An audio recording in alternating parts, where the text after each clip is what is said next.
7 months ago, I discovered my wife was having an affair. I am now ready to leave, and I owe this Reddit a great deal of thanks. Reading through the posts here helped navigate these past few months. This is not new to me. I have worked through many of the emotions, so if I come off as not caring or just posting the facts, it's because of that.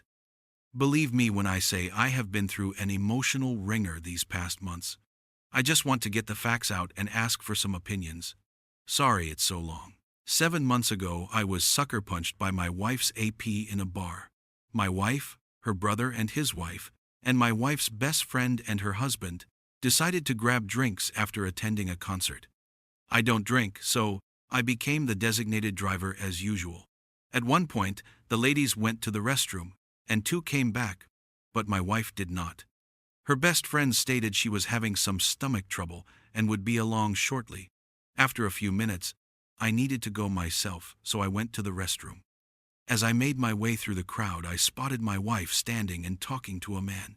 He had his hand on her hip, and she had hers on his shoulder. It struck me as a very intimate pose. She noticed me immediately and disengaged with the man as I reached them.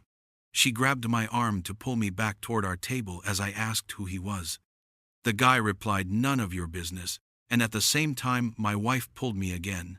As I turned to her to ask her again who this was, the guy punched me on the side of the head. I stayed on my feet, but I immediately felt myself going back. He had tackled me and slammed me against the wall hard enough to where I blanked out. I could hear, but I could not see or make sense of what was going on. He apparently punched me at least twice before my brother-in-law tackled him and proceeded to beat him senseless. This was relayed to me later. My next coherent thought was in an ambulance. The AP was taken to the emergency room and later arrested. My BIL was arrested, but charges dropped, and I stayed in the emergency room overnight and into the next day to rule out any side effects of a concussion. I was interviewed by the police eventually, and they seemed surprised that I did not know the man that attacked me. They said my wife told them it was a misunderstanding, and that the guy was someone she worked and got handsy, and everyone just overreacted. A day or two later, my BIL, who had been very cold toward my wife since that night, came by and sat down and explained he needed to tell me something. Apparently, while I was knocked loopy, the guy kept telling everyone he had been fucking my wife for months. Obviously, I was completely stunned at this. He told me he didn't have proof, but he believed the guy was telling the truth.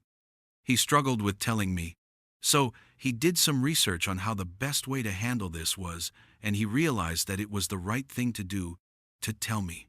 He used Reddit as part of his research and recommended I join and read some of the posts about infidelity and make a decision on how to handle this. That's when I joined Reddit, and this account was born. It didn't take long to realize that I needed to get my emotions under control and start looking for facts. Apparently, gaslighting and rewriting history is common, and I am 100% sure my wife would do this. So I cried, yelled, punched, etc. I got it out of my system as much as I could. That night when she came home, I could barely contain myself, but every day it got a little easier. 2 days later, I was able to get a hold of her phone and did a quick search, and there it was. Pictures, texts, videos, etc. All of it. She didn't even try to hide it. She's not tech savvy, but then again she knew I never checked her phone. Over the next few days I was able to copy the texts between them and the pictures and videos. Eventually, I checked other texts and realized her best friends forever was helping her hide it and was encouraging it. The best friends forever actually confesses to having her own affair a few years ago. I exported those texts. My BIL and I made the mutual decision to exclude him from any further information the day he told me, but I did reach out to my sister. Her and her husband have rental property, and they promised to give me a heads up when they have a home open up so I can have a place to stay. That took almost 6 months, but I now have a home I can rent and I am able to finally leave. It's been horrible these past few months acting like I care about our marriage and trying to love a person I have been married to for 32 years and together for 35 years. Yes, we have had sex during this time. Not often. It has not been gentle, I am ashamed to say. Nor has it been to satisfy her in any way. It's basically been very impersonal. A means to an end. I have to act like I did not see the videos and pictures she made with him and for him. Or read the I love yous in their texts. Or, when he texted her, 3 days after hitting me, and bragged about taking me down so quickly, and her replying with a smiley face emoji. The pain that level of betrayal brings is beyond bearing at times.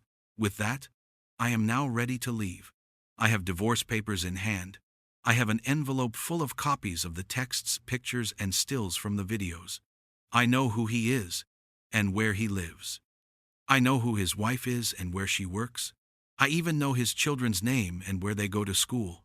I am torn about disrupting their lives, but I am most definitely going to send a copy of everything to his wife.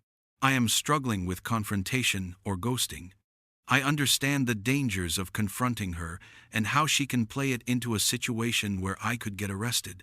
But I truly want to see her face when I show her everything I know. Maybe it's having to stay quiet for all these months, but I really want that view of shock and possibly shame when I tell her.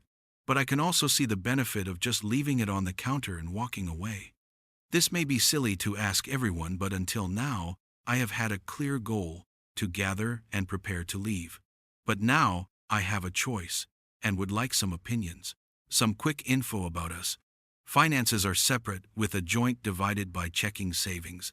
I have a larger retirement, but she has a pretty well-funded one herself. We sold our family home 2 years ago, and bought a small empty nester's home. Paid cash and invested the rest in retirement. I am male 58 and she is female 57.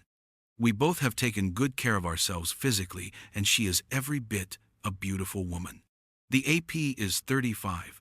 We have 3 children, 31 meters, 28 farads, and 25 farads. The oldest is married, and the other 2 are living on their own with solid careers and stable relationships. If I ghost her, I will need to contact them and talk to them, so they do not worry. I plan to either confront this week or ghost next weekend, while she and her best friends forever have a shopping trip to a major city 2 hours away planned.